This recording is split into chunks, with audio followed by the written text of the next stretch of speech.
Stand Your Ground Laws, A Call to Survive, an editorial by attorney 𝐤𝐚𝐥𝐿. Keep up your bright swords, for the dew will rust them. That's Othello's warning to a group of angry men, armed and reckless enough to confront him. It's not exactly subtle. Draw your blades and you won't live long enough to see them rust. Now, Shakespeare may not be the first name that comes to mind when discussing Trinidad and Tobago's worsening epidemic of home invasions, but that scene from one of his most famous tragedies raises questions that still haunt lawyers, judges, and terrified citizens. When is the use of force justified? Who decides whether violence was proportionate, necessary, or even lawful? In the play, Othello is a seasoned general, calm, capable, and warned that the men approaching him come with bad intent. Yet he chooses restraint. Had he killed them, a court, or today a talk show panel, might have asked, was there a real threat? Was it proportionate? Was lethal force really necessary? Those are fair questions when trained soldiers clash in the street. They are not fair questions when a homeowner is forced to defend his or her family in the dead of night. That's why I support the Stand Your Ground law proposed by Prime Minister Kamala Persad-Bissessar and her UNC administration, a measure designed to protect citizens in their homes and to ensure the law does not second-guess decisions made under extreme duress.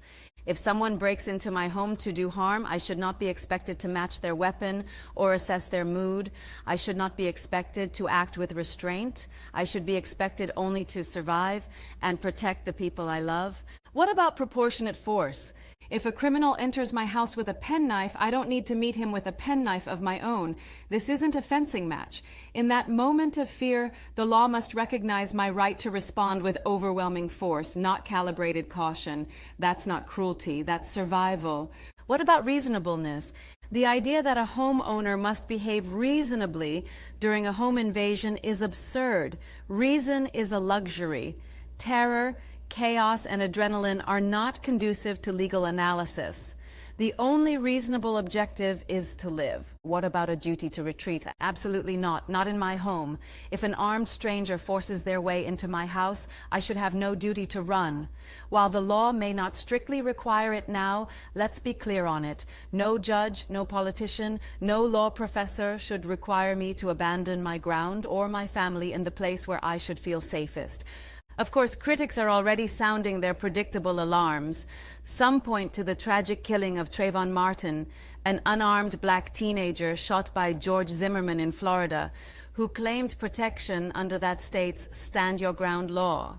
That case may deserve the outrage it generated, but it is entirely irrelevant to our national context.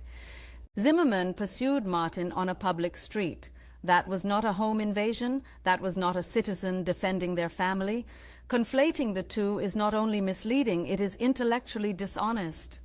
Others argue that Stand Your Ground laws can be abused, and they're right, but so can every law. Bail laws are abused. So are firearm laws, tax laws, and even freedom of speech. The possibility of misuse does not mean we abandon the principle to give citizens the right to defend themselves in their home.